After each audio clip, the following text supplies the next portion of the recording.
नमस्कार दोस्तों, मैं हूं तनीषा और स्वागत करती हूं आप सभी का अपने चैनल पर। तो आ गई हूं मैं आप लोगों के लिए एक और नई कहानी लेके। अगर कहानी अच्छी लगती है तो प्लीज़ मेरे वीडियो को लाइक कमेंट शेयर ज़रूर करें और नए हैं तो चैनल को सब्सक्राइब करना मत भूलिएगा। और अगर आप चाहें तो मेरे व्हाट्सएप चैनल को ज्वाइन ज़रूर कर सकते हैं, लिंक डिस्क्रिप्शन में है। तो आइए सुनते हैं मेरी कहानी मेरी ज़ुबानी। मेरी फ्लाइट टाइम पर थी, समय पर एयरपोर्ट पहुंच गई, वरना आज तो लेट होना तय था और फ्लाइट उड़ान भर चुकी होती। मन ही मन बुदबुदा रही थी मैं। आज 2 साल बाद अपने पति के पास जा रही हूँ। पूरे 2 साल, कितना कुछ बदल गया इन 2 सालों में। हमेशा खुश रहने वाली मैं आज गुमसुम हूँ। ऐसा नहीं है कि मैं खुश नहीं थी, बहुत खुश थी, पर मन में उदासी ने जैसे घर कर लिया था। मेरी फ्लाइट का समय हो चुका था। मैं खिड़की के पास वाली सीट पर बैठ गई।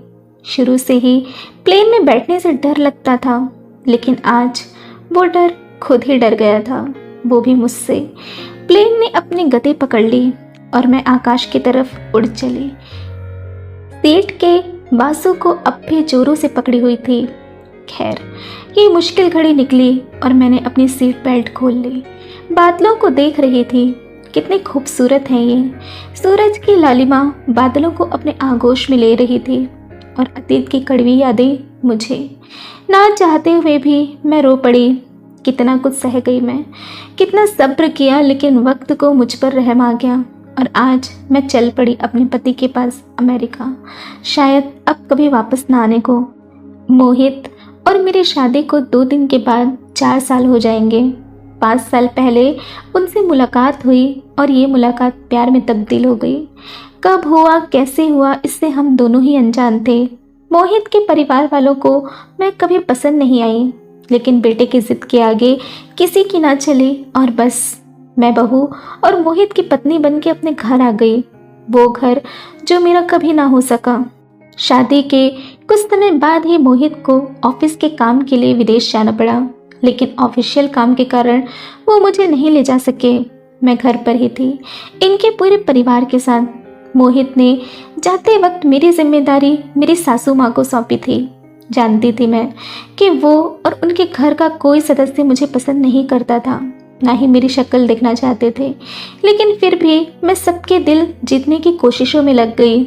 लेकिन मुझे क्या पता था कि जिनका दिल मैं जीतने की कोशिश कर रही हूँ, एक दिन वही लोग मेरा दिल तोड़ देंगे। बहुत कोशिशों के बाद भी उनका दिल जीतने में कामयाब ना हो सकी। रोज़ रोज़ के वही ताने, कभी मेरे कास्ट को लेकर मजाक उड़ाते तो कभी मेरी पढ़ाई को लेकर, क्योंकि मैंने सिर्फ ग्रेजुएशन किया था जबकि मोहित डबल पीजी थे।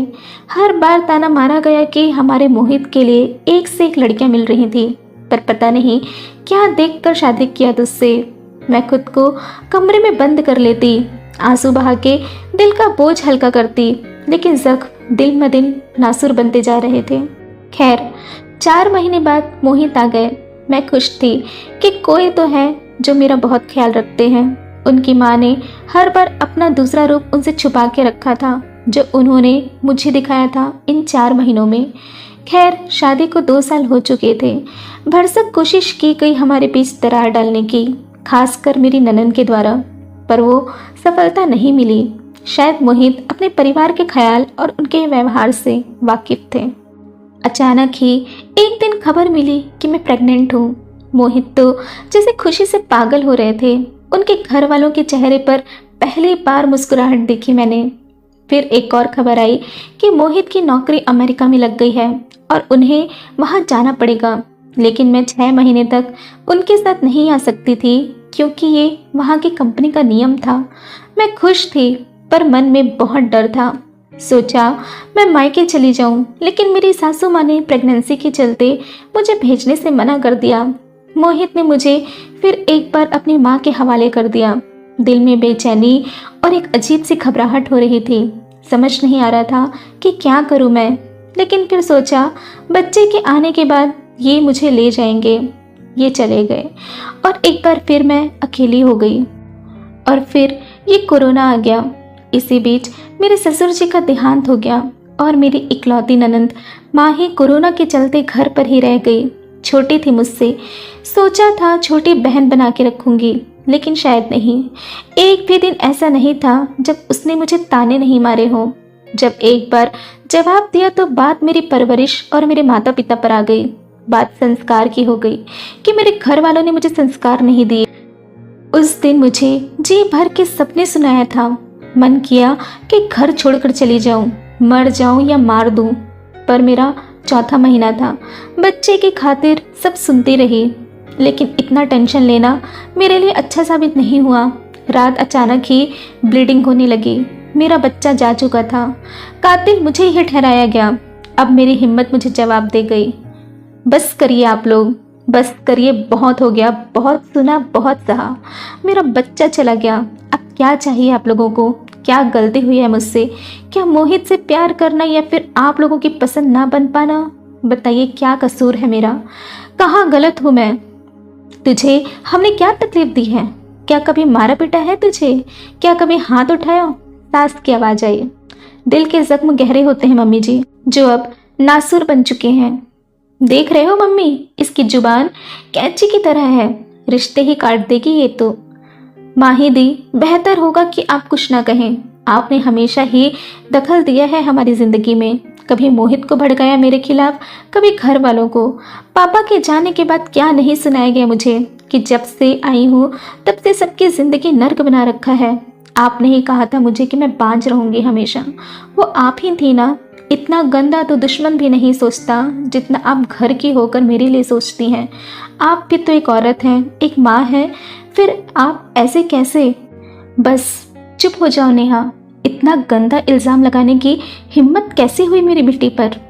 देखा मम्मी, इस मनहूस औरत को एक तो हमारे परिवार का अंश खा गई और मेरे खिलाफ कितना गंदा बोल रही है। मैं कहती थी ना ये जादू टोना करती है और भाई को ऐसे ही फंसाया है इसने। उस दिन शायद हर रिश्ता मेरे मन से उठ गया था। जी भर के बद्दुआ दी गई मुझे और मैं समझ चुकी थी चाहे कितना भी अपना समझूं इनको, ये मेरे कभी नहीं हो सकते। उस दिन से मैं हंसना भूल चुकी थी। कमी हर किसी में होती है, मुझ में भी थी, लेकिन इस बात से इनकार नहीं करूंगी कि मैंने इन लोगों को अपना नहीं समझा। हर मुमकिन कोशिश की मोहित के परिवार को अपना बनाने की, लेकिन शायद वो परिवार मेरी किस्मत में नहीं था। इतना अपमान सहने के बाद मेरी हिम्मत नहीं थी कि मैं उस घर में रहूं। मोहित को पहले ही फ़ोन करके सब बता दिया था, लेकिन कोरोना के चलते मैं कहीं नहीं जा सकी, न मायके न मोहित के पास। फ्लाइट और ट्रेन दोनों ही बंद थे। उस दिन के बाद मुझसे जानवरों जैसा सलूक किया जाता था। रोटी जब सब खा लें तभी मुझे दी जाती थी। कभी भूख से चक्कर भी आने लगते। मिसकैरेज होने के बाद भी पूरे 12 लोग का खाना मुझसे अकेले बनवाया जाता। कई दफ़ा बहुत दर्द होता, मैं कराहती, लेकिन उन सबको जैसे कोई फ़र्क ही नहीं पड़ता। धीरे धीरे मैंने कुछ बोलना ही छोड़ दिया था। उन्होंने हर तरह से मुझे तोड़ना चाहा, लेकिन मैं एक पक्के इरादे वाली लड़की थी। प्यार करने का इतना खौफनाक अंजाम कभी नहीं देखा।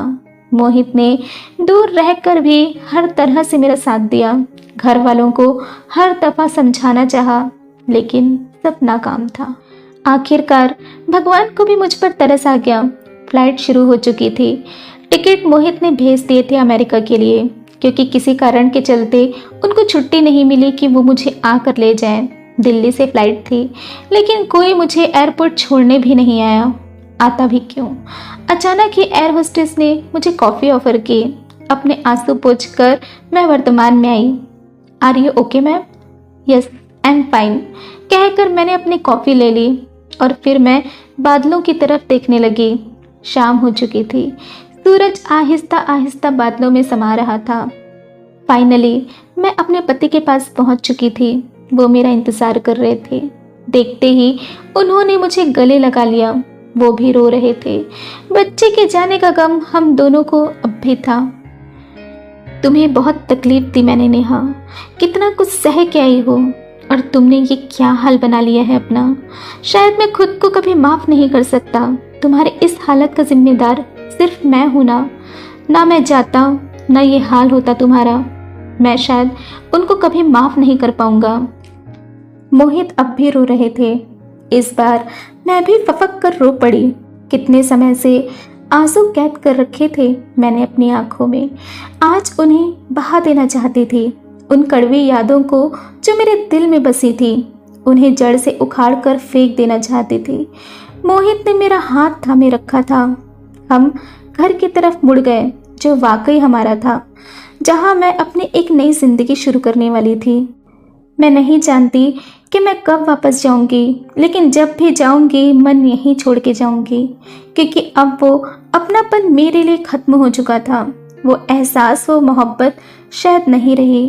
पहले की तरह अब कुछ भी नहीं रहा था। मैं बदल चुकी थी। हाँ, मैं बुरी हूँ, लेकिन मुझे बनाया गया। इतनी कट्टर दिल वाली तो मैं कभी नहीं थी, लेकिन उम्मीद आज भी है कि मोहित के प्यार में मैं सब कुछ भूल जाऊंगी, उन कड़वी यादों को हमेशा हमेशा के लिए। तो दोस्तों, आप लोगों को ये कहानी कैसी लगी मुझे कमेंट में ज़रूर बताइएगा। तो चलिए, मिलती हूँ मैं आपसे अगली कहानी में। अपना ध्यान रखिएगा। Take care.